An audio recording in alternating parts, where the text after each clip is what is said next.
Hello. So this is the CUDAN Open Lab Seminar on April 24, 2023. And today we got Helle Sjøvaag, who will talk about communication infrastructures, distribution flows, and datafied media industries. So Helle, we're very, very happy to have you here. Our usual kind of structure is we got like 40 minutes talk, 80 minutes discussion. But you can do however you want. So you can take questions in between, talk longer, talk shorter. Basically, we got a 2-hour time slot, and the idea is to discuss with the speaker, basically. So yeah, stage is yours. Thank you. That sounds perfect. I have a few slides. So I'll just we'll go through them and then we'll see where we end up, how long it takes. Usually it takes around 40 minutes, but you never know. Sometimes things go slightly over. And I have outlined a few sort of topics for discussion at the end. So we'll see what kind of conversation we can have. Thank you very much for inviting me to your seminar series. I'm a professor of journalism at the University of Stavanger in the south of Norway. I work mainly on sort of structural issues. I have a sort of PhD in media studies with a focus on journalism, and now I teach sort of journalism students, but my main areas of research have been sort of media economics, media structures, digital journalism, media regulation, and things like that. So I've been more concerned with the things that influence journalism rather than the practice itself. I've never, worked as a journalist myself, so I come more from political economy and sort of sociology, trying to find out what structures our world. So in this project that I will present here, which is sort of ongoing work that we have funded by the, come on, no we won't. Oh, here we go. Funded by the Research Council of Norway. We were funded in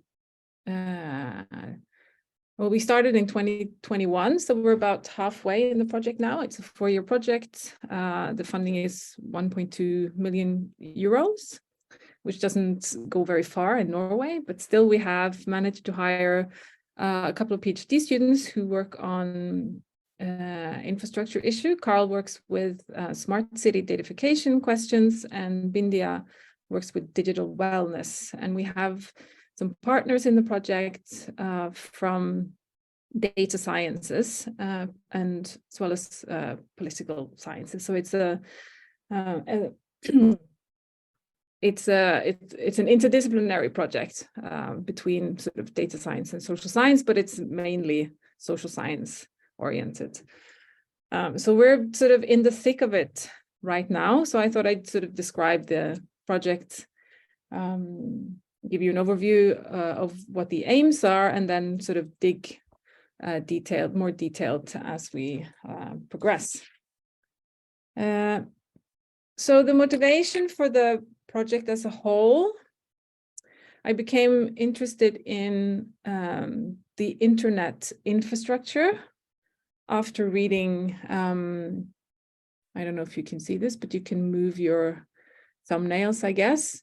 The inspiration is from Sofie Flensburg and Signe Sofie, who are both at Copenhagen University, who wrote this very interesting research where they mapped the digital communication infrastructure in Denmark. And Sofie was doing her PhD on, she described it as the internet in Denmark, like its history and its structure. And I thought it was fascinating and much more interesting than the stuff I was doing. So I sort of jumped away from looking at media specific things to looking at internet specific things, because as I was looking into the infrastructure of the internet in Norway, I couldn't really find any sort of documentation or information on it. So it seemed to be a gap there. And coming from the social sciences, my interest is mainly, in in power and agency in the communication infrastructure. And also the sort of impact of policy and impact on policy of this structure. I recommend highly this Flensburg Lie piece, which you can find in Media, Culture and Society. And we basically modeled most of our research design on the work that Flensburg Lie have done.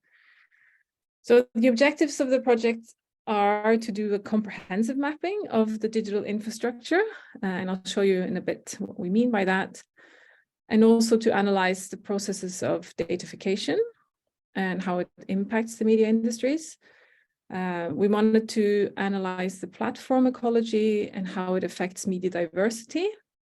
This is incredibly difficult. I haven't found any way yet to operationalize diversity in a national media setting where platforms are involved. I mean, most countries have some sort of diversity indexes for their sort of national landscape of content, but it's very difficult to measure this, taking into account Facebook and Twitter and Instagram and all these other, although the industry really wants to have these sorts of measures, it's incredibly difficult to operationalize. So we still have some hopes that we may be able to do this, but we'll see. It depends if we're able to deliver on this exact promise. And also because the landscape changes, constantly. And then in the end, we plan to end up with some sort of policy recommendations for how to ensure freedom of information, freedom of expression, and digital literacies and media diversity for Norway. So just a few points on sort of definitions. So we understand datafication as these sort of processes where all kinds of information are rendered into data to be processed at large scale. And we understand data to be a resource that shapes power. So who defines it and who owns it and how it's traded and how it's processed actually entail some concepts of power in the data economy or in datafication. And the project is also centered around this concept of communicative power, and it's sort of to a wide extent taken from the Habermasian concept of communicative power. So we understand that as having the capacity for communicative action, so to communicate on non-coercive terms, and that there is also some potential for that speech to shape decision-making. So that's usually how we think about communicative power in a legacy media context, and why we have all these rules and regulations for who has access to the media, and why it supports freedom of speech, ideally. So the question is this transferable or translatable to the kind of infrastructure realm and to the realm of data? And when we hope to help develop some independent media policies, we think about regulation as based in the Norwegian context on universalist terms. So that means equal access for everyone. And also we think about jurisdictional reach. So what kind of jurisdictional reach does the country have over the domains that we're looking at?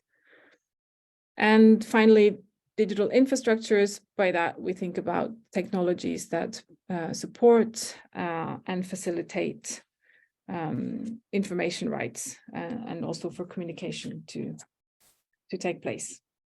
So those are sort of our operational definitions. So we're motivated by these ideals of free speech and freedom of information. And then the question is, how do you operationalize that?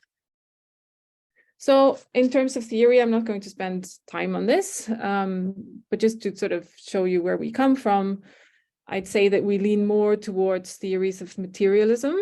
Broadly, we come from sort of political economy that considers politics and money and actors and processes more so than maybe cultural studies and science and technology studies, where infrastructure studies have taken more root, I would say, than in media studies or in political economy, and these scholars on sort of cultural studies side of things, and also science and technology, tend to focus a lot on sort of invisibility of infrastructures, breakdown of infrastructure, and the fact that you only kind of notice them when they don't work. But we try to focus a little bit more on the actual material aspects and the sort of material aspects of power within the infrastructure.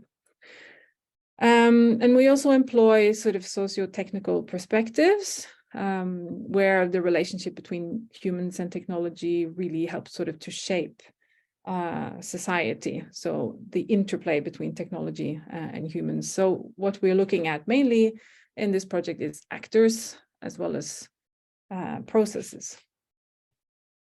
And so the project is about mapping the internet, basically. So what does it consist of? So for us, we have focused on 3 layers. This is a fairly normal definition, or sort of a segmentation of what the internet sort of consists of.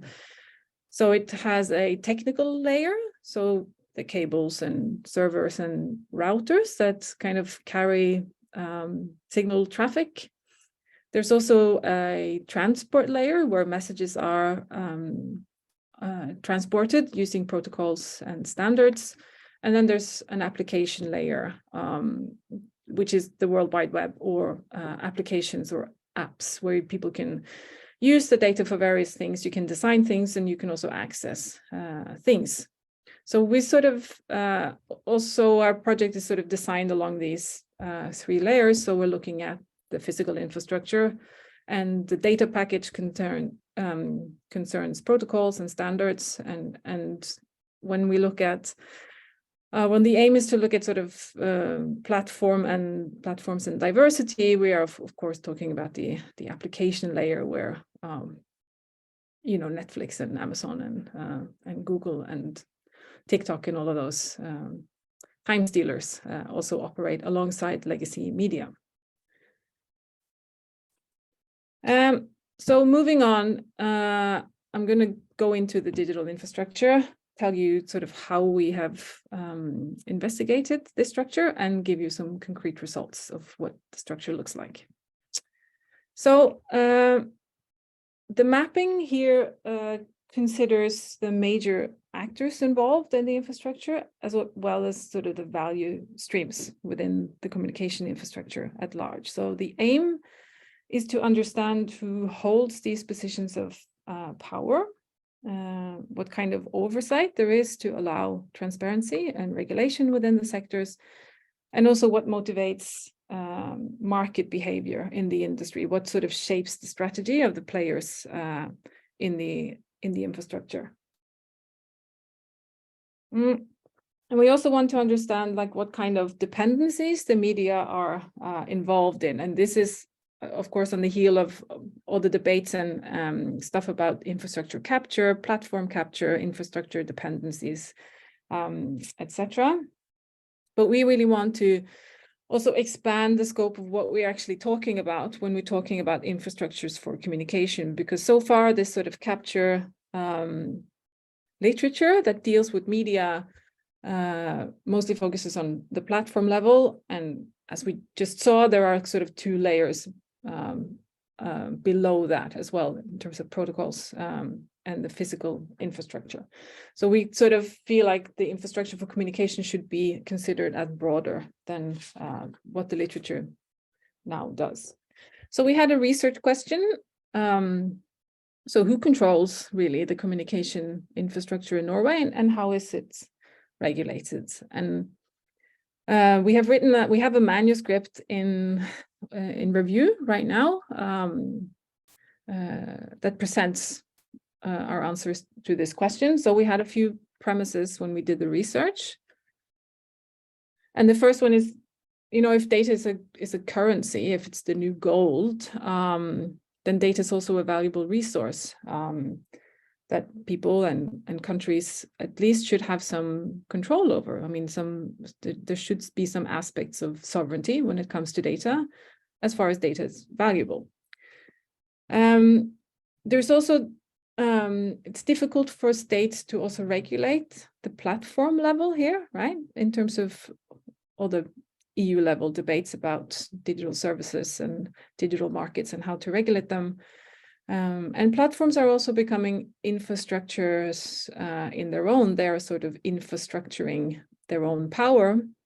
So they both own more physical infrastructure, and they also function more as sort of critical infrastructures that media and increasingly also businesses can't really live without. Think about the provenance of Google's various suites for word processing and spreadsheets, etc., and to what extent these open systems are used across businesses and schools as well. And media regulation, at least in Norway, is premised on an infrastructure demand. In the case of Norway, it actually says in the freedom of speech paragraph of our constitution, paragraph 100, that the state is responsible for ensuring that there is an infrastructure for free speech and for enlightened public debate. So that's why there's public service broadcasting and there's some press support, and they license the broadband spectrum, the mobile spectrum, etc. So this is a state responsibility to ensure that there is infrastructure for communication. And a connected premise here is that the welfare state system in Norway is founded on the principle of universalism, so there should be equal access, no discrimination, fair competition, as well as transparency in all things communication. So based on these premises, we did archive research, database search, and document analysis. And this was to map basically the infrastructure. And we defined the infrastructure of communication in the same way that Flensburg and Lai defined the infrastructure in Denmark. I mean, they start their studies with the user, so they basically start with the phone and they ask, how can you be connected? How can you get content here? And then they sort of trace the infrastructure back to the sort of backbone structures. We basically started the other way around because we're not too focused on the user. So what we're mapping is submarine internet cables, internet exchange points, content delivery networks, and data centers. And recently, we've also started looking into sort of cloud services, because it grows increasingly important for the news industries and the media industries at large, for sort of content storage and processing and data security as well. And we also mapped access structures, which sort of come on top of the backbone. So access structures is how you get content on your phone, and the backbone structures is how that content is delivered. So here we mapped broadband, basically. So DSL and cable and fiber and mobile. So these are ground cables and electromagnetic frequencies. So I'm just going to go through each of these sort of infrastructure layers so that we know what we're talking about. And then I'll zoom in on the content delivery networks. So access structures, the broadband structures, basically that gives you internet connection, enables the users through devices to access the global internet. These consist of various kinds of broadband, and these are also rather stable structures. So electromagnetic frequencies are scarce and valuable resources that need to be physically put in the ground in the case of cables, or they're auctioned off by governments in the case of 4G and 5G mobile broadband frequencies. So that's why they're relatively regulated and stable. In Norway, we found that the broadband structures here are sort of made up of regional cooperative networks. They're commercially operated, but most of them are also owned by sort of local municipalities or the state. So they have commercial incentives, but they have public ownership and those sort of transparency rules. And this layer is also fully regulated by the law of electronic communication. This law is currently being revised, so it's likely to be impacted, of course, by the DSA and the DMA. So we'll have to see sort of what the implications are for that. When we mapped these structures, I kind of divided it into various technologies. I had DSL broadband, cable TV broadband, and then mobile broadband. And I'm just going to show you what this sort of data looks like. So here we have the actors involved, the ones who actually offer internet access, who's the owners, and who are the owners of owners. Basically, is to sort of trace to what extent we have public or private ownership, which has impacts on the level of transparency usually, and also country of origin. And in the broadband sectors, as also with cable TV broadband, we have a lot of national actors and a lot of public ownership. For mobile, there are, these broadband markets are fairly competitive markets. There are a lot of operators, mainly because it's such a sort of regionally diverse market. But for mobile broadband, which is auctioned off, it's a much more concentrated set of affairs. But even here, it's mainly dominated by public ownership as well as Norwegian ownership. So moving on to the backbone. So this you might have seen before. I use it all the time, right? Now you can go to, I think it's called, I have the reference later, but there's a database that maps all the internet cables in the world, and you can zoom in on each of them to see what they're called and who owns them and stuff like that. So this is a map of the submarine internet cables in the world. And there's around 1.4 million kilometers of internet cables in the world, consisting of something like 500 networks. And it carries, 95 to 99% of the internet traffic around the world. Here's what it looks like for Norway. And I took this screenshot today.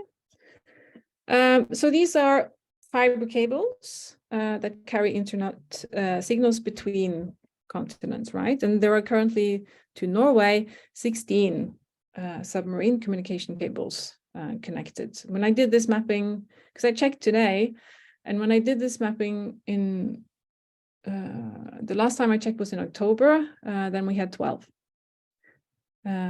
So it's sort of moving relatively fast. It's a fast developing market.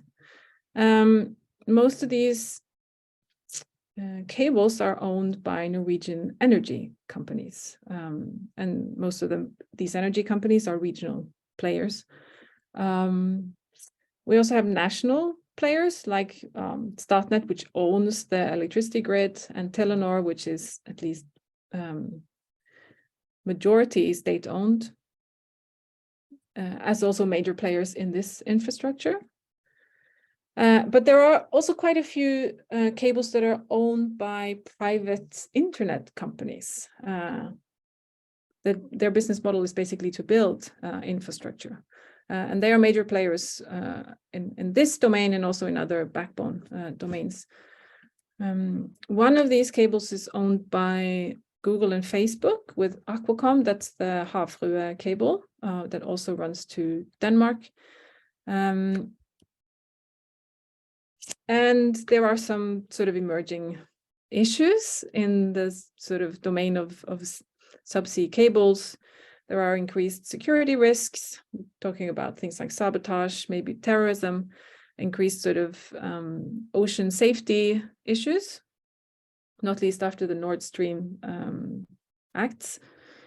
There's increasing global competition in this domain, particularly China versus the US. And here there are issues, of course, of surveillance, as well as sort of intelligence data and those sorts of things, which also kind of leads into issues concerning, how the internet, it seems to be splintering instead of connecting the world. There are quite a few countries in the world who sort of have withdrawn their internet from the global networks, such as Russia, Iran, China, North Korea.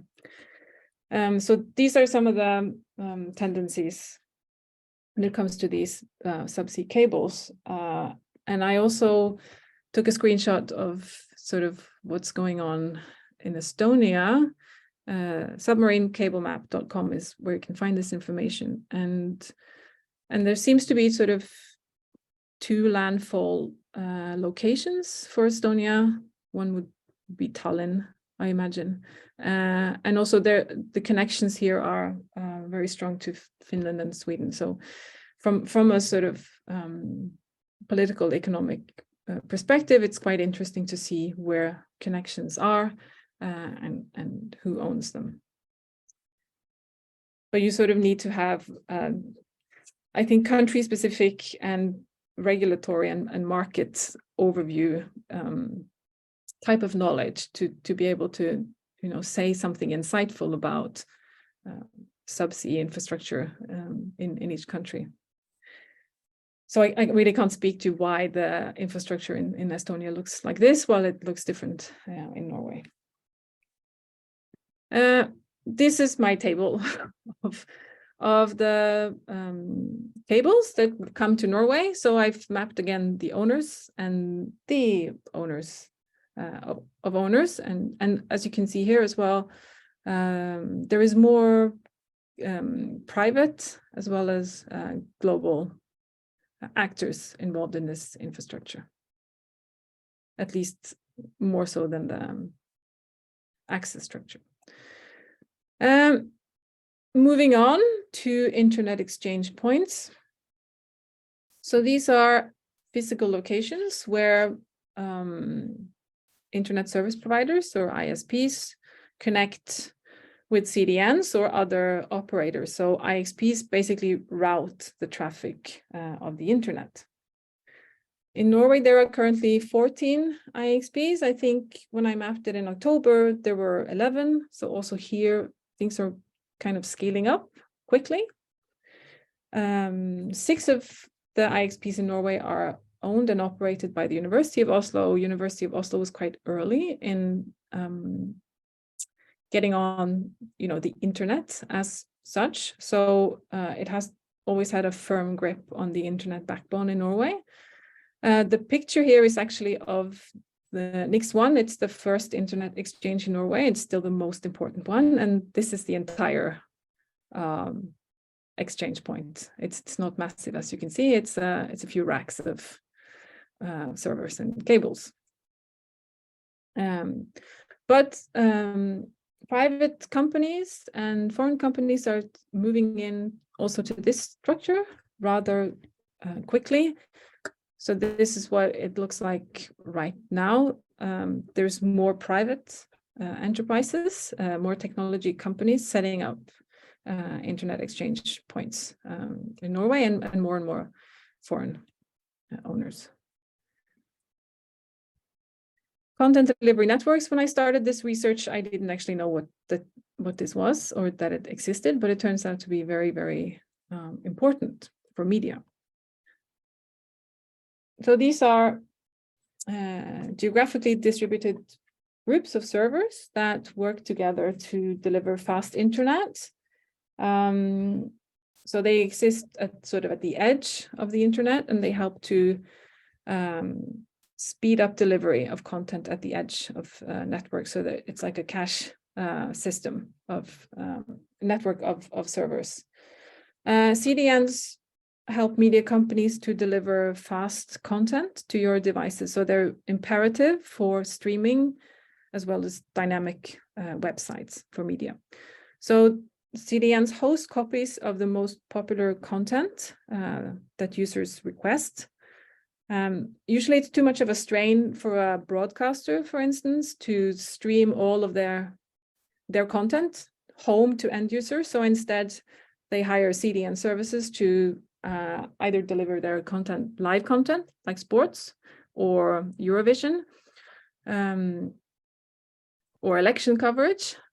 And then they might sort of store their back catalog on cloud services that don't require this sort of immediate scaling up of distribution capacities that CDNs can allow. In Norway right now, I have been able to map 8 providers of CDN services. One is owned by Telenor, which is the Norwegian telecom. And the rest are all foreign owned. Most of them have majority ownership from the US. This is a difficult market to map because it's such a sort of broadcasting market, and it's very technological. So it's difficult to understand contracts and things like that. The major player in the world is Akamai. And that's also major in Norway, and other major players are also here, like Amazon's CloudFront and Microsoft Azure, as well as Fastly. So the way that the literature usually describes what a CDN does is rather than broadcasting, which was one signal that reaches, multiple receivers, CDNs send one signal at a time to all the users of the CDN. So when you're sitting at home and you're clicking on HBO and you want to watch the next episode of something, that your device sends a signal back to the CDN, and the CDN actually sends the content to your device, not HBO. So everything content-wise in the media world is reliant on these CDN services. So this is what my table looks like. We have, as I said, Akamai, Azure, Cloudflare, and CloudFront. All of these are sort of publicly traded private companies, mostly based in the US. This is a competitive market, and it's in fast development, I would say. I will go into a little bit more detail about these CDNs when we look more at television distribution at the end of this. So, and lastly, we have data centers, right? These are physical structures. They provide networking, computing, and storage, and they consist of servers that need large amounts of energy to run the farm and also to cool it. In Norway, I have been able to map 19 or 20 data centers. It's also difficult to keep track of this market. Most of the data centers in Norway are co-location facilities, so it means it's storage facilities, so they're not really big enough to, for instance, deal in crypto mining, although I know there are 1 or 2 that claim to be doing that because it's highly energy intensive. Many of these services or sites are actually owned by primary industries, so old fishing and mining companies, as well as energy companies and some technology companies. And many of them are also sort of family-owned, private-owned enterprises. Since 2020, foreign owners have moved in to acquire 7 of these Norwegian data centers, so that's quite a lot, and the acquisitions happen quickly. And these services have a link to 5G, basically, because they'll be important for development of smart cities where you need real-time data processing. So there has been an active policy from the Norwegian government to attract more data center activity because it's believed to be important in the backbone of the smart city or smart society development, like Internet of Things and doing remote operations and stuff like that. Data center construction is always fraught with controversy. We've seen this also from the research done in Finland and in Sweden from our colleague Julia Velkova, because they're very energy intensive and they tend to create a lot of political controversy. Google was planned to build a massive data center in Telemark in Norway, and the press reported that it was estimated to use 5 times as much energy as the closest city in total. So hugely energy dependent. Green Mountain is one of the largest sort of private companies in Norway that build data centers. The picture here is a rendition of their next data center, like an artist's or architect's imagining of what it will look like. And they plan to build massive structures in the east of Norway together with TikTok. And this has created some debate at the policy level and has actually even prompted a government investigation of what this will look like. I mean, this is because of TikTok's ownership, questions about TikTok's ownership and their data access, and whether or not it's a good idea to have this company based in Norway and a Norwegian data center. Okay, so this is the updated table of data centers in Norway. There's a lot of sort of investment firms involved and sort of publicly traded companies. So it's clearly an attractive market that's believed to be a growth market as well. And there's more foreign influence there as well. So in the end, you sort of end up with an infrastructure value chain, or let's call it a value chain in brackets, because it's not like a traditional value chain, but you could say that data traffic moves from subsea cables through internet exchange points and content delivery networks, which media are wholly reliant on to reach your device to reach the end user. So when we try to find out like what are the jurisdictions involved in each of these parts of the chain, we could see that sort of ownership is mainly national when it comes to IXPs, internet exchange points, and also broadband has sort of a national provenance, while content delivery networks, cables, as well as data centers attract more global US-dominated interest. And when we ask, who regulates these structures, there's actually only one part of the communication infrastructure that has any regulation besides competition law. I mean, all these parts are obviously regulated by competition law, but competition law is sort of a hands-off type regulation where you have to basically notify the authorities if you think something is wrong, and then they look at it. It's not like they have an active regulation of the sector, whereas broadband access, internet access actually has to comply with transparency, universality, and fair pricing rules. So this sort of struck me as quite surprising that this is a whole technology sector that it's the basic critical infrastructure for communication, and it's more or less completely unregulated. So we looked at drawing up some conclusions from this mapping exercise. So we can see that access structures are publicly owned mostly and fully regulated, while backbones are unregulated and increasingly owned by private foreign companies. The implications of this, so backbone internet structures are concentrated structures, only regulated by competition law and not regulated for the benefit of the freedom of expression in Norway. But these are also essential services for communication, and particularly for the media industries, which rely on them for distribution, which we'll look at in more detail in a minute. So what's the relevance of this?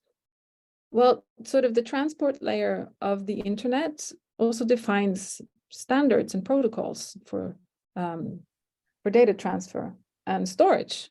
And from a theoretical perspective of socio-technical theory, that can have cultural and political implications. So we sort of conclude from this mapping that it might be an idea to expand the definition of what communication infrastructures are. So rather than talking about media infrastructures, we should talk about communication infrastructures. And as communication infrastructures, we should also include the backbone, physical and protocol layers of the internet. And mainly, so they can also come under regulation and overview. So we'll have to see sort of what happens with the telecom law in Norway. That's under revision right now, and it needs to comply with the DSA and the DMA. And I think the main recommendation here or suggestion is to include machine-to-machine communication, which the Digital Markets Act does. And that can mean that data centers might come in under the same regulation as telecoms, and it might also include content delivery networks, maybe even subsea cables, because it all is machine-to-machine communication. So we'll sort of have to see where we end up. And this is the publication link. It's still in review, so we'll see see when it comes out. So let's have a little bit more detailed look at CDNs and television. So what we've done here is, because this was a surprise to me, like I said, like there's this whole new sort of chain or link in the chain for distribution in the media industries called CDNs, or content delivery networks, that I didn't even know existed. So I began to realize this because I was talking to industry sort of partners in the project. So we became curious about what these CDNs actually mean to the media industries. So we talked to broadcasters. I mean, in Norway, there are two with public service obligations. So we talked to both of them, the Norwegian Broadcasting Corporations and TV2. We also talked to the two telecoms in Norway, Telenor and Altibox. So then we've sort of covered the main players. And we also talked to some sort of industry representative groups, like union organizers. And we talked to regulators as well. And what we ask them basically is, what is the CDN to you, and what do you use it for, and what is it actually in this value chain? And what we sort of found was that they talk about CDNs in three main ways. I mean, to most of them, it's just technology. We need it. It's there. It's better than we can do it ourselves. They have the skills. They have technology. They can scale. We're nowhere near able to do this ourselves, so we outsource distribution. But they're also sort of seen as competition, mainly for the telecoms, who see this as a market, but they're not big enough, of course, to compete with Akamai on price and security and things like that. So they're also seen as sort of potential bottlenecks in the internet ecosystem, because it transports a lot of data. And there's this discussion in the broadcasting and telecom sector of to what extent CDNs actually pay enough for internet service provision, given that they they carry over 70% of internet traffic around the world, and over half of this content is actually video content. And broadcasters really can't live without them. So we wanted to sort of analyze what this actually means for television distribution and the television value chain. Most broadcasters have to outsource distribution, but there is one example that we came across that was mentioned by a lot of our informants, and that's this Swedish television, SVT. They have built their own in-house CDN, mostly for live streaming, and then their back catalog is handled by like a cloud service or a CDN. And in the literature, you know, when they talk about television and television technology, broadcasters really tended to be technology innovators, and they also had, you know, full control over distribution, and they used to own, right, the distribution infrastructure in a country. But now they outsource that technology. So our aim here is sort of to discuss what this means for communication infrastructures. And it's part of the reason why we're sort of arguing that we should think about communication infrastructure in a broader term than we already do, because clearly some technologies are involved here that aren't really considered media infrastructures. And what we also sort of see when we investigate this market for content delivery services is that internet exchange points and also internet service providers are seem to be moving into the market for content delivery services because it's a lucrative market, and that has led, you know, some analysts to claim that the growth of the CDN part of distribution, media distribution, is sort of contributing to make the internet backbone in itself almost redundant. So I'm going to show you, I mean, the figure that we see on the side of the slide here is taken from a paper on Netflix in Thailand, and I thought it was a great sort of illustration of how Netflix kind of circumvents the entire value chain of broadcasting, mainly by building their own distribution network. I mean, Netflix has its own content delivery network, so it basically means it has control over the entire value chain. So to do this research, we started here with a basic value chain, and we did this because we wanted to start on an analog with a picture of what television distribution looks like in the literature. So and we've done this research mainly by talking to people, because I don't like to do semi-structured interviews, because I don't like to do all the transcribing, and I also wanted to do sort of low-hanging fruits and just talk to people and not record anything, because when you talk to industry players, they tend to be a little bit more open with you when you're not recording them and when you're not quoting them on anything, especially in this kind of market situation where there's competition and regulation uncertainty. So what we did was we called them up and we invited ourselves to their offices. We asked them to have a whiteboard in the room, and said we wanted to talk about 2, 3, or 4 topics mainly. So these were very sort of explorative type of the data gathering processes. It would usually start by me drawing up this very simplified value chain, and then I would invite them to correct me or to draw where CDNs are from their perspective, and what the value chain, where it's sort of challenged and where it's congested in a sense. And the nice thing about this method was that it sort of it really put informants in teaching mode rather quickly.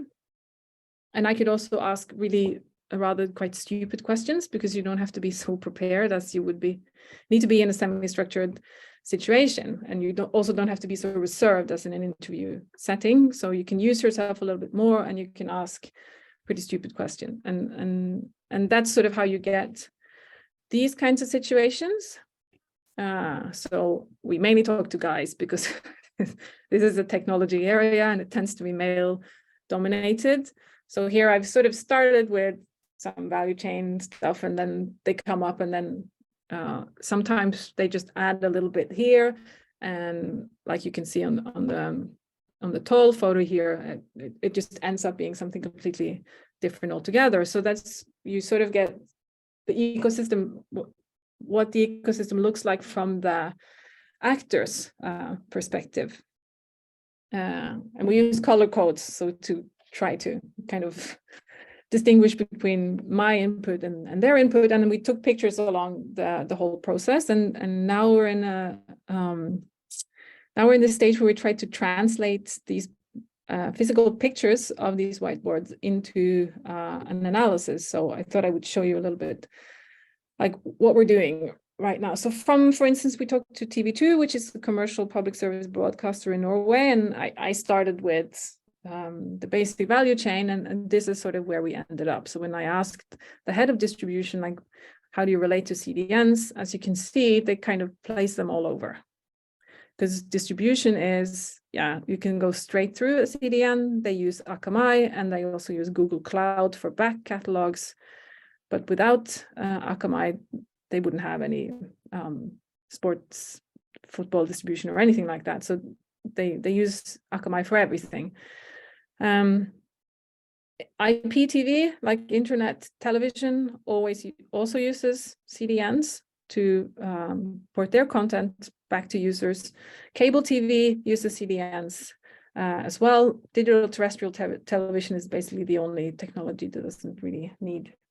And we have satellite as well, but that's kind of peripheral in most of these, for most of these content providers. So when we talk to Altibox, which is a telecom company, they are the largest sort of mobile operator in Norway. They sort of, this is sort of where you can see that the distribution part of the chain is really broadening, and you have some streaming services like Netflix that basically bypasses the broadcaster, and the same goes for content storage. And then the way this guy kind of drew it out, you can find CDN services somewhere between distribution and hardware, where sort of data centers are important for data processing, and CDNs are often housed in data centers, and they are the ones who actually distribute the contents. So this is where you sort of get the perspective that CDNs are kind of leeches on the system. They come in, they latch on to not really any part of the chain, but they're really onto the internet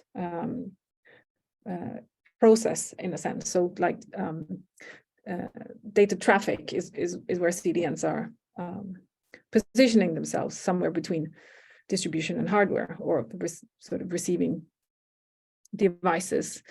And when talking to ICE, which is also a mobile company doing sort of 5G stuff, this is the drawing we ended up with here, because as you can see, I've drawn up the basic value chain, but instead you can see it doesn't really apply, because he just drew down distribution, television, multicast IPTV, and then CDNs comes in sort of between TV broadcasting or content production and IP. So everything here in this drawing is this kind of dotted line or circle up top is the internet.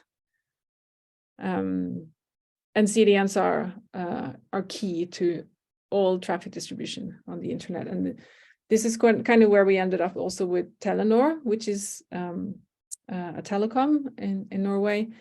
It's, I mean, it has its own CDN. It's the only Norwegian CDN operator, but it's mainly for internal purposes. NRK in Norway uses Telenor's CDN service, but also a couple of other CDNs.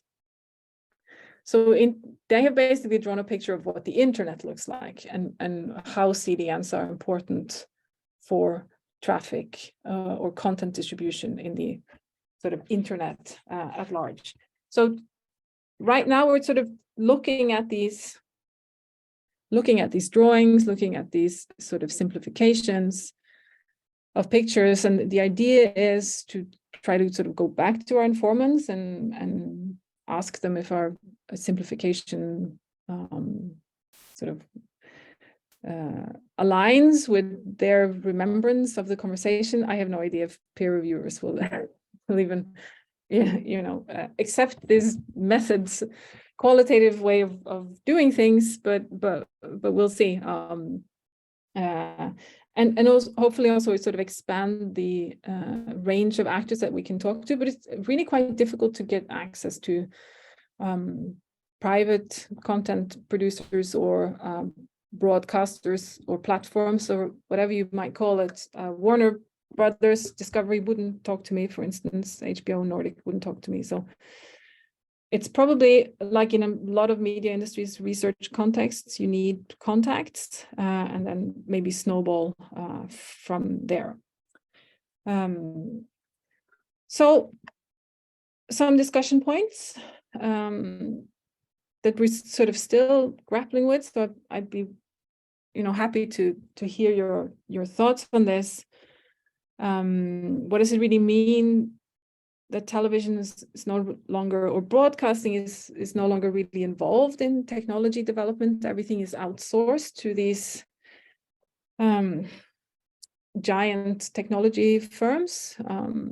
What is actually universal service anymore? I mean, if universal service is that everyone has access, and that access is dependent on content delivery networks, what is actually the service that public service broadcasters are providing? If it's not distribution or infrastructure, are they only in the business of content now, or is it something else? And also, what does it really mean for preparedness? Most states have some provision for their public broadcasters to have a communication network that can function as a backup in system or times of crisis, right? So they usually have some responsibility for preparedness. And where does that leave broadcasters now if Akamai can just deal with any kind of content distribution? Of course, Akamai isn't bound by universalism. So there are risks involved in this landscape, because what happens if Akamai withdraws from the market or denies you access? I mean, it's and meanwhile, broadcasters may have sort of scaled down their distribution technology. So the question is, like, how do we scale for the future? And even what does it really mean for television or broadcasting, or what even is it anymore? In the sort of post-TV debate that you see a lot, especially with the impact of Netflix and how platforms have sort of taken over people's media diets. I mean, I did read somewhere that this whole idea that television would be killed off by the internet has been proven completely wrong, since more than half of the internet is actually television. So there are some influences each way here, but given that the internet is mainly video content streaming, it's clear that these content delivery networks have a lot of power in this ecosystem. And what does this even mean for infrastructure demand? What does it mean that if the state is responsible for ensuring that we have an infrastructure for a common communication culture and freedom of expression, what does it mean that media companies are using Akamai and Google Cloud rather than their own distribution infrastructure? Does it have an effect on universalism? I haven't concluded yet. I'm asking open questions, and please feel free to share your ideas with me. Thanks. Thank you very much. Fascinating talk. I assume there's questions in the audience also.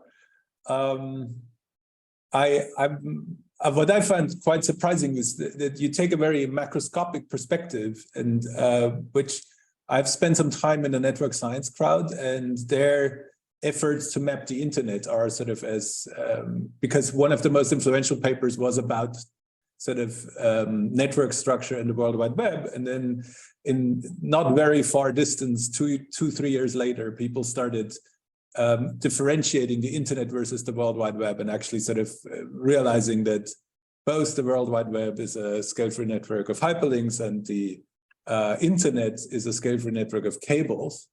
And so I'm pretty sure you saw this picture too. There's this huge sort of, back then there was a sort of maximum spanning tree because nobody could draw a network that actually had loops of that particular structure. And one of the interesting things is that the questions that you are all asking are really hard to ask at that sort of granular level. And so my question would be, is like, if you're familiar with that literature, do you see that kind of connection? And like, are you strategically going after questions that are indeed hard to answer for people who sort of measure the emerging structure of how cables are connected? So where do you see their limits and where do you see your limits, basically? Yeah, I mean, there's a challenge every day in this project in talking to technologists and engineers in particular. And there's a threshold, right, to what kind of level I can speak to. So I'm trained to access people and documents, and so that's what I'm doing here as well.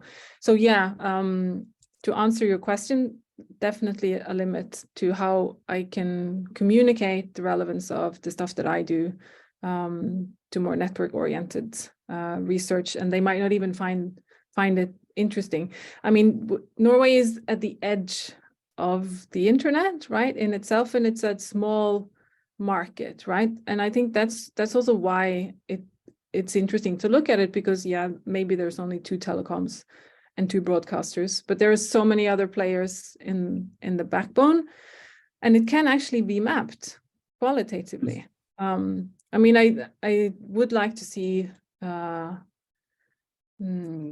sort of more large scale data of what CDNs actually do in the infrastructure, and I know there's availability of that kind of data, but there's also a value to being microscopic in that sense, because if you're talking about the ecosystem as a whole, it would be very difficult to also sort of to pick down questions that you can actually answer. And my goal here, and why I'm talking to people without recording them or even basically preparing, is that I wanted to do sort of low-hanging fruits as well. And so what we're looking at is actors and processes, and it is also sort of exploratory. The main challenge is that there's a gap between the language that I'm talking, coming from social sciences, and the gap that and the language of engineers, who is most of the guys we talk to, who shake their head and don't get the question, because to them it's just technology, right? Not sure it answers your question, but no, very good. Thank you very much. Mila, Oiva, and then Hannah Yema. Yeah, thank you. Super interesting project and really rich. I actually have several questions, but now I try to focus on my first question.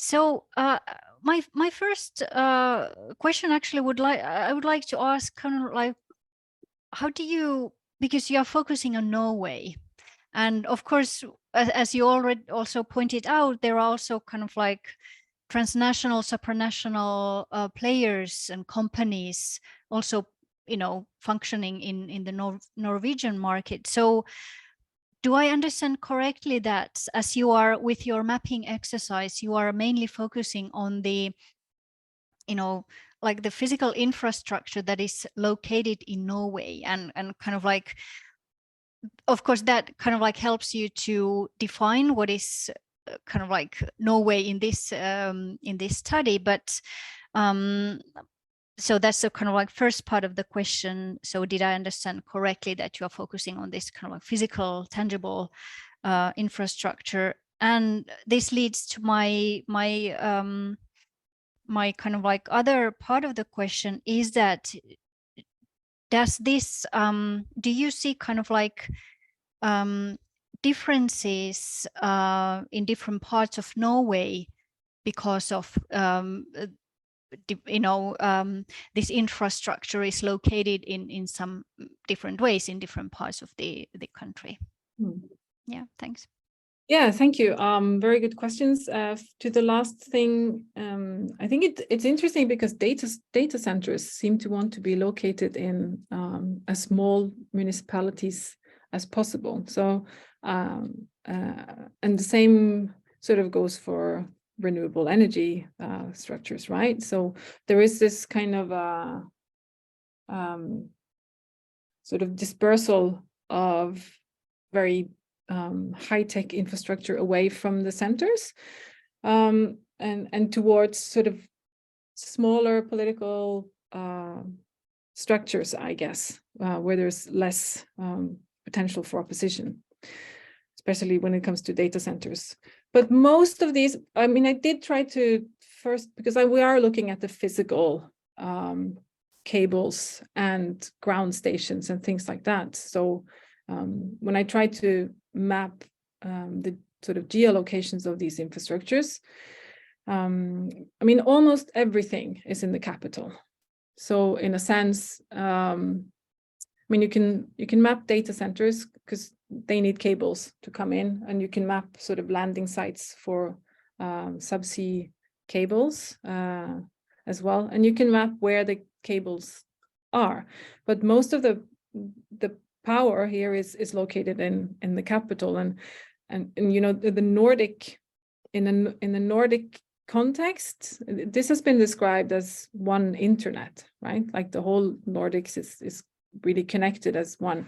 So this would be my sort of goal or aim to do later, is to basically expand this mapping to the Nordic level, because also most of these players have their main offices in Stockholm and not Oslo, right? So they have 3 backup locations, or there are 3 locations in Stockholm in case of, I know Akamai has, or AWS, Amazon Web Services at least, has 3 offices in Stockholm, sufficiently distant from each other to account for floods and power outages, as well as, I think, some kind of criminal event, right? So, but that goes for the entire Nordics.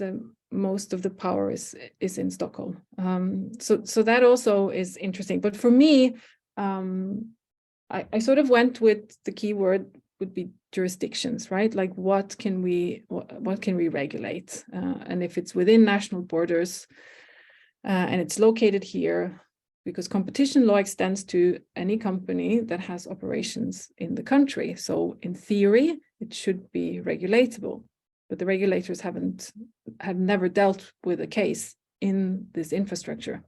I've scheduled to talk to them in a few months. I mean, getting them to talk was not a problem, but finding a time slot is a problem. But so then we'll sort of see how they think about this. But that was the main idea. If I'm going to give some sort of policy advice, it needs to be within a jurisdiction, within jurisdictional reach.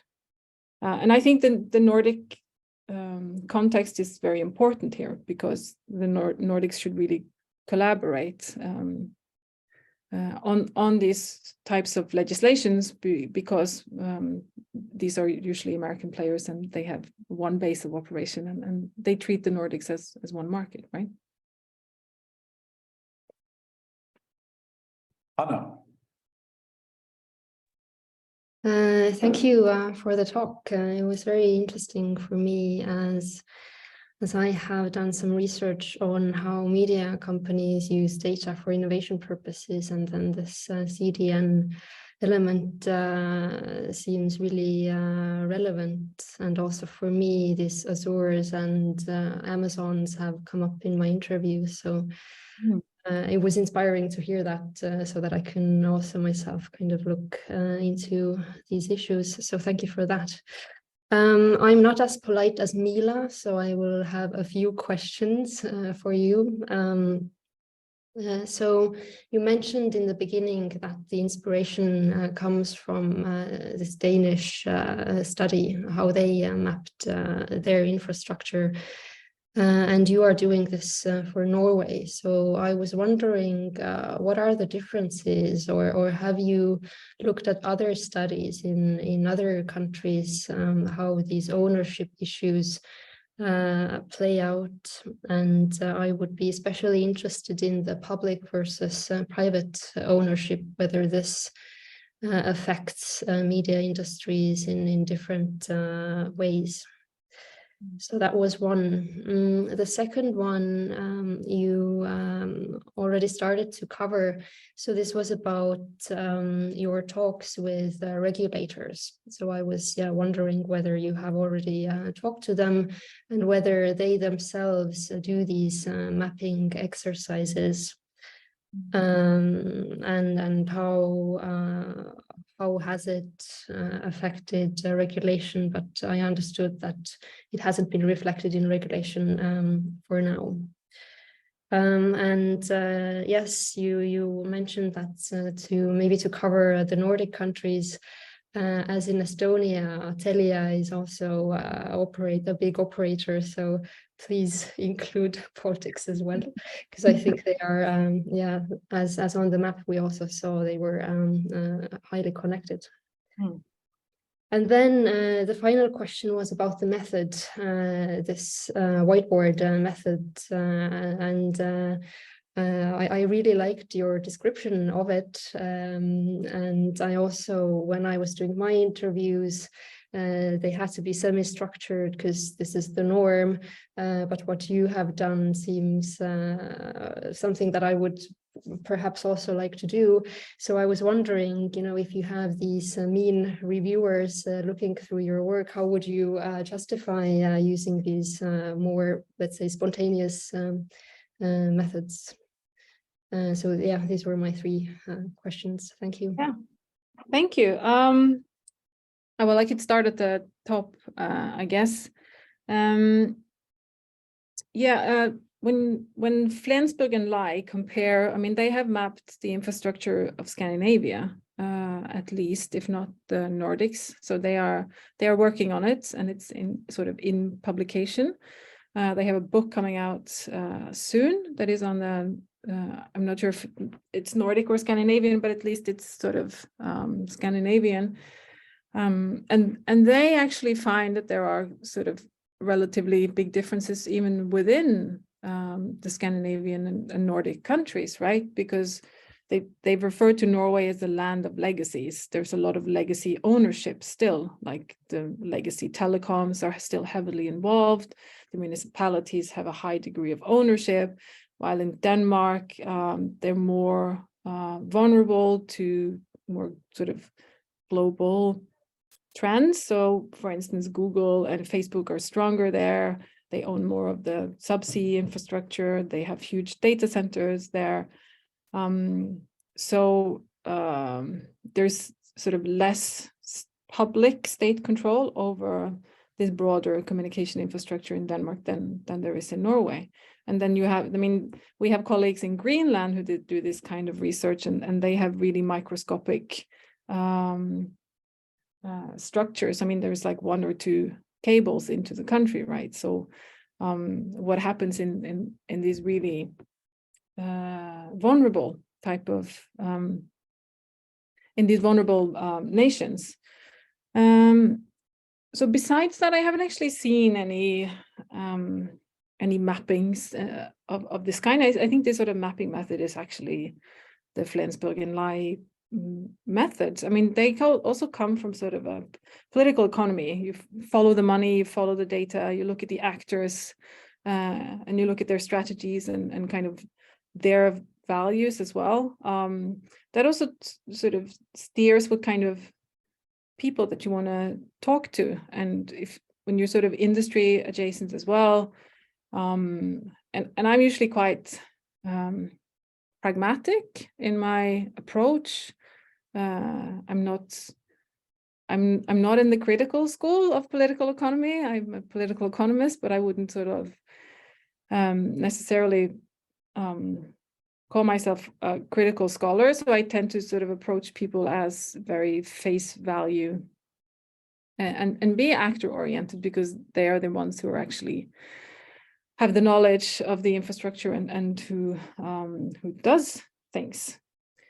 Of course, I mean, you could flip it the other way around. It's just that it's hard to map this stuff. It changes all the time, and it's hard to know if the data I have is correct, because it's not like the government is mapping any of this. There are no sort of white papers on it. You can go to EBU and find some data, and they have recommendations and stuff, but this is sort of very industry, very kind of closed industry stuff that doesn't translate well to media studies. So for me, it's every time you don't have any idea of how to access something technical in media studies, you talk to people, right? We've done this for years. It's much easier to have access to people's impressions and thoughts and opinions than to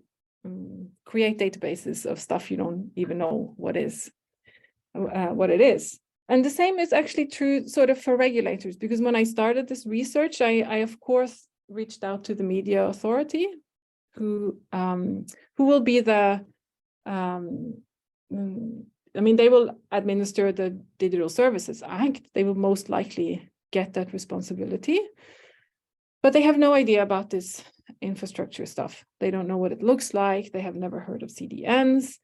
They don't extend sort of the idea of freedom of expression or infrastructure demand to the level of the internet. The internet is thought of only as broadband, and everything like where the traffic and data goes is not a concern for cultural policy, it seems. It's not even a concern for transport policy. I mean, it's the responsibility of the National Communication Authority, who has always overseen telecoms. So it's really the domain of engineers. So, I mean, the main reason why the energies companies in Norway own most of the broadband infrastructure is because they have the engineers who can can put cables into the ground, because that's what they've always done, right? So they ventured into this new business domain because they had the expertise. And in the media domain, very few of them have the expertise to now. They don't have really the skills or the resources to have in-house distribution infrastructure so that they can reach their users just through the internet. So, I mean, there's a whole sort of new layer of expertise that makes it more difficult for regulators, both to access these people, because sometimes they're based in Stockholm and not in Oslo, and also to understand what is actually going on. I know that these Danish scholars keep getting calls every week from people who want to hear from their research from various different kinds of political domains, because this is a rising issue on a lot of agendas, and it supersedes sort of internet policy or media and cultural policy to also concern issues of security and national jurisdiction and market regulation as well, competition law, those kinds of things. So I was surprised that this wasn't the realm of the Media Authority when I wanted to reach out to regulators to talk to them. I started with the Media Authority, then I went to the Competition Authority, and now I finally have someone that responded to my email in the regulators for telecoms, right? So, but sort of looking at it from a traditional media scholarship side, there's a whole range of new actors and technologies involved, which makes it difficult, but also fun. So yeah, and the last question of how to justify the whiteboard, I don't really know how I will do that. I think it would, like, hopefully it's like with any method, as long as you're transparent and you explain really clearly and in detail what you have done, it should be accountable. I'm really hoping, and you can use the reference for future work. Hopefully. Andres Karis has a question. Hi, yeah, thanks. So I'm a linguist, so I'm not super into internet cables, so I can skip that part. But you did mention something that is of interest to me very much. So you talked about in the very beginning about quantifying diversity, how that is difficult. So maybe you could elaborate on that just for a bit. Yeah, so the idea for the project was, when we designed it, was to also do diversity measures in a sort of multi-sided market context, like, because I've done a lot of diversity studies in the past of which media contributes most to content diversity at an overall market level. I mean, and you can do that by creating some sort of a baseline or a mean of what kind of content is in a media landscape, and then sort of measure how well certain media do according to that baseline, like how successful is public service media at covering politics or culture versus sports or entertainment, right? So by content, you mean like literally genres like sports shows and dramas and stuff like that? Yeah, things like this. Okay. I did it mainly for news journalism. We can do it for most other things as well. But you need a finite universe that you're measuring. Yes. And the difficulty is if you put in, I mean, let's say for the public broadcaster, it's a problem that Facebook and Instagram and TikTok is taking up more and more of their viewers' time, and they feel like it's, first of all, it's unfair because they don't pay any taxes, so they don't contribute back to society, and we need to sort of fund editorial media or cultural media as part of, democratic infrastructure. They have nothing sort of to argue with, because they can say, I mean, there's scarce access to user data from these platforms that the Digital Services and Markets Act might take care of, because they require a lot more transparency, right? But to sort of, if you wanted to say measure exposure diversity, what kind of stuff people actually spend their time on, it would be quite difficult to counter in Facebook and Instagram and TikTok in people's daily use and how diverse their content actually is. So you want to measure content diversity, but not in your like traditional media like television, but in TikTok. Yeah, I mean, the problem is comparing it, right?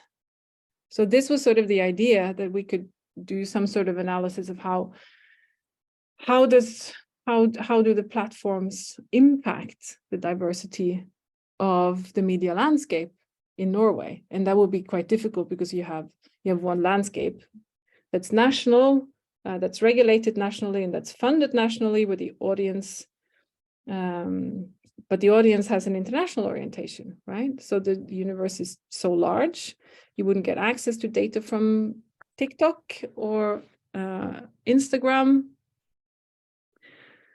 So it's hard to do it at a content level, right? You might be able to. Yeah, that's a very familiar problem, because I think we tackled a very, very similar thing recently. So we have one preprint out already, where we kind of explored the Estonian national public broadcaster data. So they gave us all their data basically, and then a bit of an overview of that. And there the question also arose, like how to operationalize sort of content categories, like, because they have a system of like 50 different ones. And then you have to kind of make them comparable. But then I think what you're describing is sort of like how to compare categories, or what even are the categories of comparison. I think we might have a solution for that actually. So we just submitted the preprint and the journal publication today. So preprint should be available in a few days. So I can send you the link. So this is not terminal data; it's film data from film festivals. But we propose a solution to exactly that, like how to compare discrete categories. So I can send a preprint link in a few days if you're interested. That's fantastic. As you can already tell, I steal frequently from other scholars' ideas about. Yeah, so I mean, our data and code is also like open access, like it's all open source, so you can play around if you like. Yeah, I would love to see how. So how in short, it boils down to like inferring the categories using data-driven methods like machine learning from the data, and then operating with these categories. Yeah, that's still quite a big job to do that. So. Well, depends what you have, but yeah. I think still. Anyway, thanks. Thank you. Now, yeah. Right now we've sort of approached this also kind of first from a strategic question, like we look at how the broadcasters relate to platform in a sense, which can be an entry point, right? Like, are they withdrawing from Facebook or are they staying there? And how do they feature really in their outreach or audience reach strategies? Again, a much more qualitative way of doing things. Yeah. I just wanted to dive a little bit deeper on the cables and protocol question, but actually I should ask the second question first because it's related to what just happened. In Estonia, the singing revolution also has an anecdotal other aspect where somebody put a matchbox into the elevator of the TV tower and thereby hindered Soviet soldiers to go up the elevator to take over the television station. So you didn't make it explicit, but I surmise that if you say, oh, they outsourced sort of like infrastructure to these CDN holders, obviously there is no place to put the matchbox anymore. Yeah. But at the same time, these content distribution network is sort of a weird, misleading term because there's servers that are sort of spread out over the internet. And so if you put the matchbox somewhere as the evil actor, there are still a bunch of them around that will still serve you. So the key question is like, is there some kind of, do you worry about CDNs being, the service being outsourced? Is that dangerous to democracy, or is it actually, in fact, sort of like some decentralization that's sort of worthwhile, technological decentralization, while provider is very centralized? Yeah, all of these things are super fascinating, right? It's the matchbox anecdote. I mean, that's usually the first thing that any sort of violent faction targets in a country. It's the communication infrastructure. I guess you could. Many CDNs don't have publicly disclosed addresses, right? So there are some security concerns there as well. But as you say, the network is completely distributed, right? So and also they use the services of each other as well, and sometimes, most of the time, they don't even know where the data is because the data distributes itself automatically using algorithms, so it's hard to trace. But there's a limited distribution as well. I mean, they are distributed, but most of them are in big cities. It's not like there's one in my city. Like they're all in Stockholm or Oslo, and there's most of them in Europe are in Amsterdam, right, and London. So there are, of course, sort of technology hubs that could be targeted, and they have. I'm sure Akamai has backups of everything, everywhere, right? And to your question, if it's actually a problem, I don't actually know if it is, but I know there have been debates like in Australia, like there should be, they're debating getting a public CDN. Like there are some issues of data ownership and control, that the state should provide a CDN service to have either for readiness or preparedness or for some infrastructure or jurisdictional purposes. Like in Germany, they have the Bundescloud. They have their own, like it's a state-owned cloud service, right? This is also a debate that we have in Norway. Like municipalities are outsourcing all of their data. Who now has it? Where is it? Does it cross borders?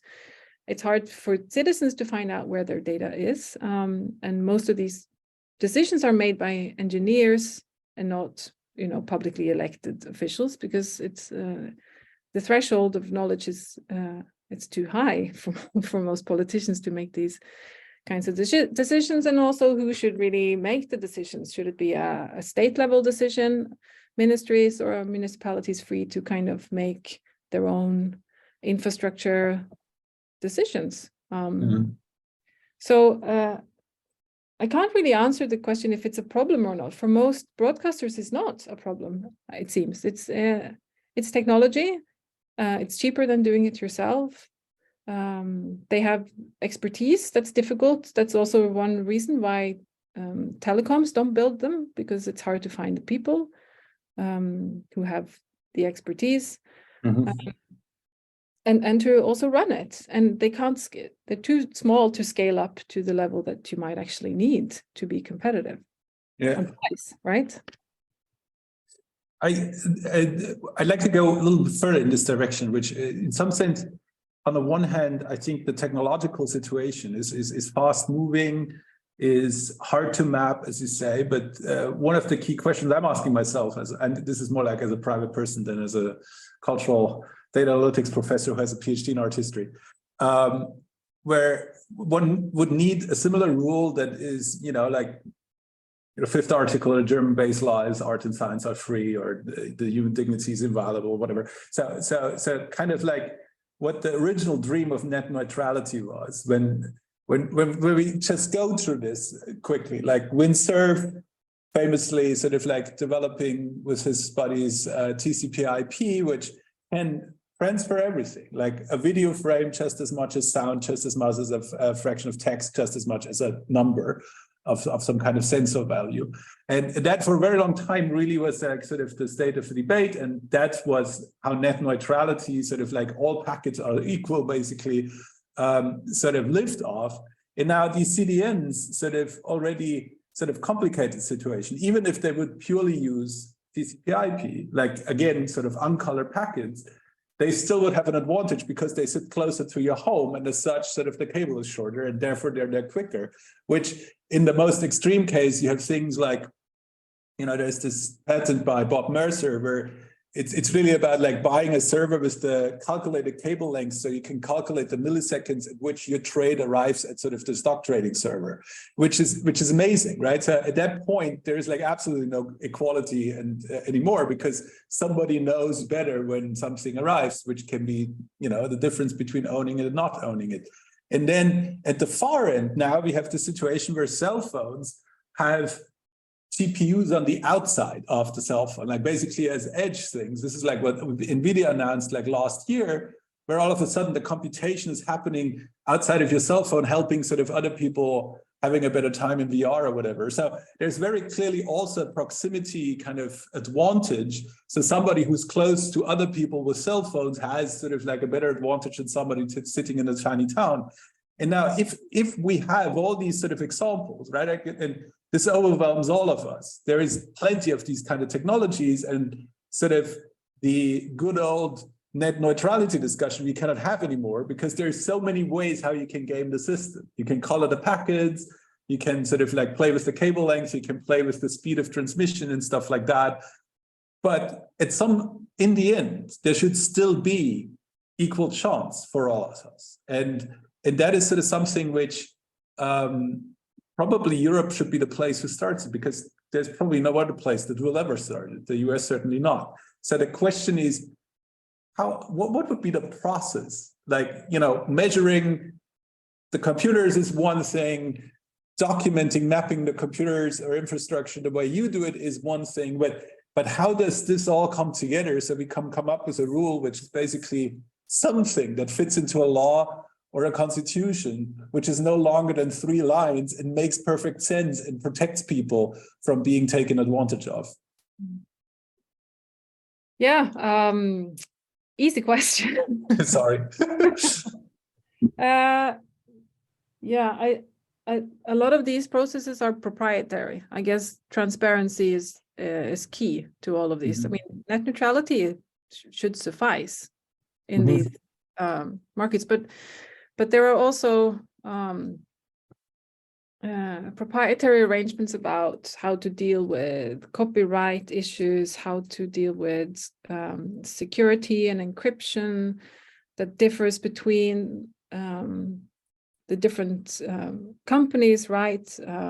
It's not like you have sort of insight into these things. And if the Norwegian population pays for the content for that NRK can produce, shouldn't they have some sort of insight into where the data is stored and where NRK money is used? I mean, in a sense, we can't all look into the infrastructure. We have to trust the people who do it. But I think that's kind of one of the problems of not having any regulation in this realm, and why it's being discussed right now, because most companies that are regulated, rather than just being subject to competition law, actually have to provide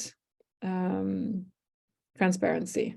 And that's, I guess, the intention of DMA and DSA as well. Like, they're asking the platforms to provide information rather than having to chase it, right? So it means it needs to be publicly open. And I also think that Europe is really the place kind of to do this, because DMA and DSA, the language is really strong, right?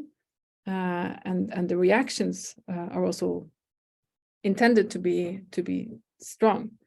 So this is kind of where it can test what that sort of legislation actually means, but who knows what machine-to-machine communication will translate as in practice, right? I don't know. Do you? How do you? That's something actually I didn't fully understand in your talk. So how, like, what would that? Yeah, well, what does it entail? Because machines are obviously already talking to each other. Yeah, so it's not defined yet in the Digital Markets Act, nor in the Norwegian sort of the suggestion for the new e-com electronic communications law. But it in the DMA, they have suggested that in the number independent messaging services will come under regulation in the same way as telecom, so as old phone companies, right? So Messenger and WhatsApp and those kinds of companies would need to have, it means they would need to demonstrate fair pricing, demonstrate transparency, and demonstrate universalism or universality, that they can be equally accessed without unfair pricing. And they had suggested that this extended to machine-to-machine communication, without going into detail of what this is, because, as you say, it's all machine-to-machine communication.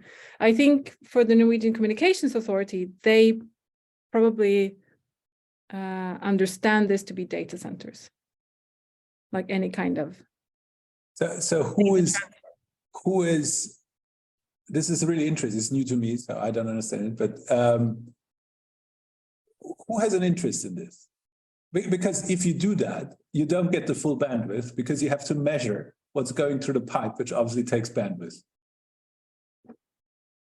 So other people will have faster internet than us because we put a thermometer into the line or something. Maybe I'm too stupid for this, but so there seems to be. I always am interested in. This is an interesting question regarding a lot of the EU regulation. There's always some purpose why we have these regulations. Like GDPR is a classic example. But then there is also other people who benefit from GDPR for completely different reasons. The probably prime example is, I think, the 14th Amendment of the US Constitution, which was sort of to protect freed slaves and give them the rights of citizens. But actually, it's now used to give the rights of citizens to corporations who, out of other reasons, don't have obligations because they're not a natural person. So it's very clear that the people who came up with this, they didn't think about like how it's used. And so there too, I think one of the key issues is if we come up with these kind of regulations, what does that actually mean? Like if we really sort of come up with a law which logically, intuitively makes sense to regulate machine-to-machine communication without fully understanding what that actually translates to in terms of actual technological dynamics at the local level of the machine, then we may shoot ourselves into the foot. While the people who actually sort of like bring this into being may benefit from that. So who earns money if we do that? That I think is a really legitimate question that every European citizen should ask themselves. Because this seems too good to be true. And so, as I said, again, I don't understand the premise, but yeah, I don't know. Would you be as cautious as I am, or is that something? Yeah.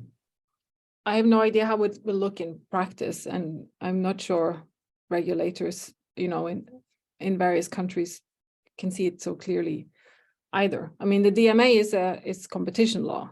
It's for the market, so everything is for its consumer rights. That's the orientation. I don't really know how the Digital Services Act, that's more geared toward content and protection of minors, right? But how it sort of translates to you know, fair right of way or net neutrality issues. I'm not sure, but it's an interesting issue, and I haven't really considered it from that perspective. So I will definitely make a note of it. Yeah, sorry. Yeah, thank you. Yeah, I mean, this, I don't know. Yeah, I lived in Texas, and if you think about like who earns money with what, a lot of more stuff makes sense. Yeah. But in a sense, if you come from I mean, if you look into the infrastructures type of literature, and from the vantage point of, you know, having a critical infrastructure, there's also some principles related to being a critical infrastructure. It should have some public good qualities to it. It should have equal access. If it's something that everybody needs and is widely used, then it should be accessed by everyone. And the way that stuff is usually regulated is that there's a price cap, right? And then either it gets a monopoly position, which, you know, it's an economic advantage in itself, or it gets some subsidies from the state. So to what extent are critical communication infrastructures critical infrastructures? I mean, they clearly are. I mean, without them, I mean, there's in the history of the world, a lot of critical infrastructure is owned and operated by private companies in sort of public-private arrangements,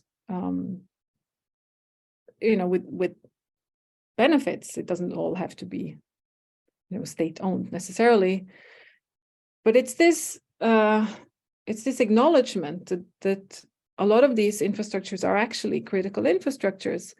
And what do you need to have some sort of plan in place if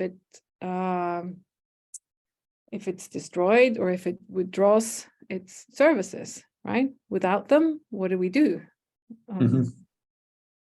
If you actually need them in times of crisis. And I don't know what will happen if everything is owned by Google and Akamai. Maybe we're back to diversity again. You should have a diversity of players within the sphere of infrastructures, or the state, right? Yeah. Mark Hannett has a question. Hello, very interesting talk. I am an artist and also I have a background in computer science. basically, I do technological art, but I have a question about the net neutrality. Did you study net neutrality and how the transport layer is being now manipulated and has dual speeds on it? Because this is the juice of the internet nowadays. And if it's not regulated, this part, that is what is actually it's called asymmetric web.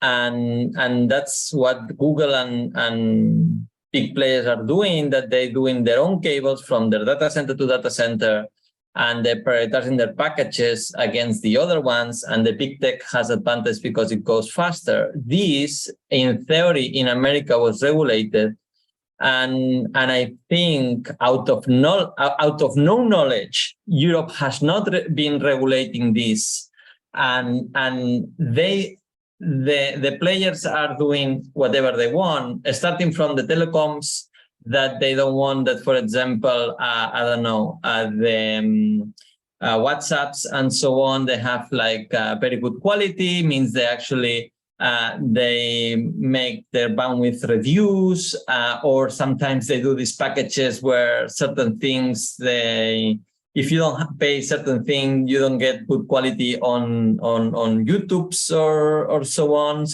and or Netflix and so on. For me, that's what one of the things that worries the most. That like the net neutrality is broke, and then the one who owns the cable kind of let you play certain rules that you don't pay for the bandwidth, you pay for I don't know what, because then you start to need to pay little fees here, little fees there, and then it's just entering into some kind of cowboy economy where you have to really pay a toll every time that you go certain meters away, and there is no. And the other thing, I don't know, asking also if you study about the super cookies. You know, super cookies are these cookies that the telecoms were actually wishing for years, and they managed to pass in some kind of recent legislation in the EU. And the super cookies are called super because they're actually in a hidden layer in the telecom companies directly. You don't know how they're doing that. And you have no access, because I have access to know which cookies this big tech they have in my computer, and I can avoid to have the cookies. But the super cookies are in the transport layer. I mean, both of the questions that I ask you is about the transport layer, is in the technical layer of the internet, and is something that as a user or as a tech people, you cannot actually enter if you don't have access to the transport layer of the telecoms.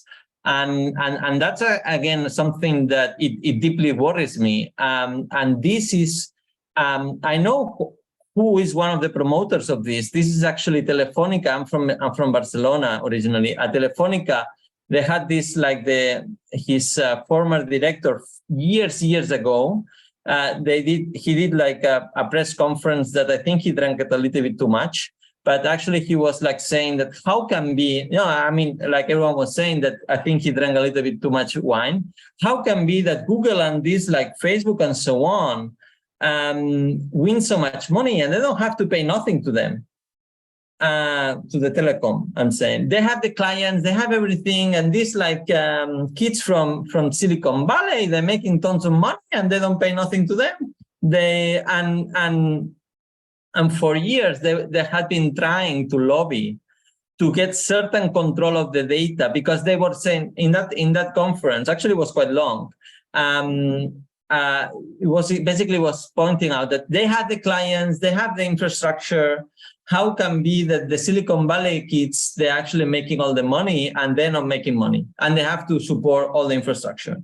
And now the super cookie is an infrastructure, is like a kind of like spying on the like getting that data from the users from the transport layer, that you don't know what they're getting actually, but they can getting everything. They connect you from the cell phone triangulation to to the bandwidth, to everything. And actually they can see everything because you are connected to them. Even if you're not client to them, you are connected to them. And yeah, this is, anyway, I talk too much and I don't know, but if you have any comments, please. And also I can point to a friend of mine in Barcelona, Mario Santamaria, that he's a great artist, that his topic is about the infrastructure of internet. And he has been doing a lot of works in artworks that he found where the infrastructure is. And he does this very fantastic thing that has been very resonating. And now I know that he's going to America to do it, that he does these tours of the internet, where he goes to a city and he shows where is the infrastructure of the internet of this city. And it's very interesting because he shows to the people that how these massive cables, you can actually, when you see in Google Maps, you can actually see entering to the beaches in many places. And just by actually the sea, you can actually see from the Google Maps, because it's darkening things and certain things that you see that, okay, they're making some concrete here because it's entering from here. But they're a little bit hidden and of course protected in a way because of, yeah, you mentioned before, like the new kind of like threats on terrorism. If they can blow a pipe of gas in the middle of the sea, they can cut some kind of cable also. Actually, another friend of mine did artist did a piece of cutting the transnational sea from a master in Linz. Yes, I can pass you the links if you want to. I would really love to see that. There's a lot to unpack here. My colleague Raúl Ferrer Cornell is doing the datafication work package. He's also from Barcelona, so he would probably appreciate those links as well. And he has an information systems background that I don't have. So that makes it challenging to peep into the transport layers. I have lots of notes from your comment now that would actually gives me, a lot of new ideas about what to look for. And I also know that the telecoms are really involved in this sort of last mile debate and actually who pays for internet service provision. And a lot of legacy players feel like they're being shortchanged, and just like you said, these platforms aren't actually. I guess they refer to as the fair pricing debates at a sort of telecoms level, and in the European Telecom Union or organization, they're definitely talking about it.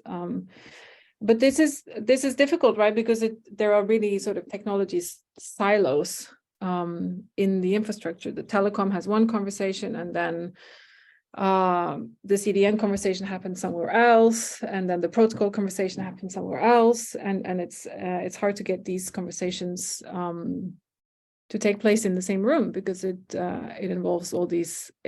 It's both sort of computational data science skills at the protocol layer, but also engineering. Yeah, but at the same time, is a very traditional sense part where the regulators used to do, like they regulate bandwidth and regulate channels on the radio and so on. Here, they should regulate how the packages are passing. And they were very, very worried about if Huawei enter into the European market. But they are not worried, seems, about having 2 or 3 speeds of internet. And you mentioned about the last mile. That's very interesting, because the last mile, the first time I actually heard this last mile was years ago. And it was about the stock market and high-speed trading. And the last mile was referred to the kind of the direct hubs. I mean, that was actually is a concept of broking the internet, because that's one of the first examples where they actually close the neutrality, because they actually prioritize the packages of the stock market with a super price to the stock market to put directly cables from Chicago to New York. to do the derivative stocks because the commodities are traded in Chicago, and then the stock market is in New York, and they are deeply correlated. Means they were actually and the servers, they were actually New York, because they wanted to be in the last mile to the New York exchange and the Nasdaq. And the last mile concept was actually started from this concept of the kind of the stock exchange, kind of deep broking neutrality and so on. I mean, if you want some context. Yeah, that's fantastic. If you're going to ICA, I will be there. You should come and look me up, and we'll have a drink. Okay. Thank you.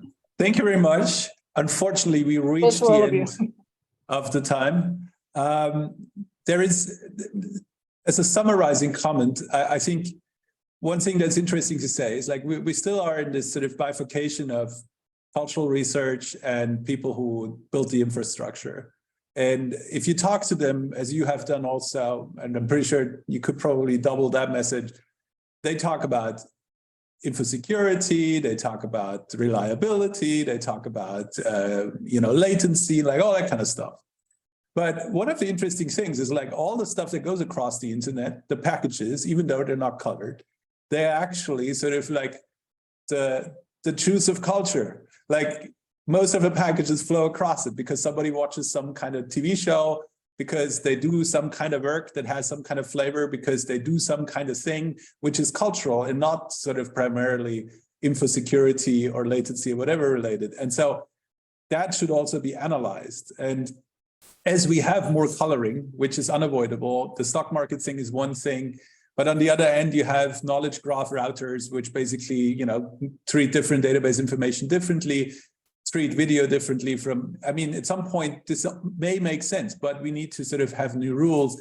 And that I think requires the kind of research, Helle, you're doing, the kind of research the traditional analysts and engineers are doing, but there also probably needs at some point be some kind of cultural data analytics where these two things really come together, where the qualitative expertise and the quantitative expertise sit in the same room and are ideally performed by our PhD students then in personal union, which we can't do.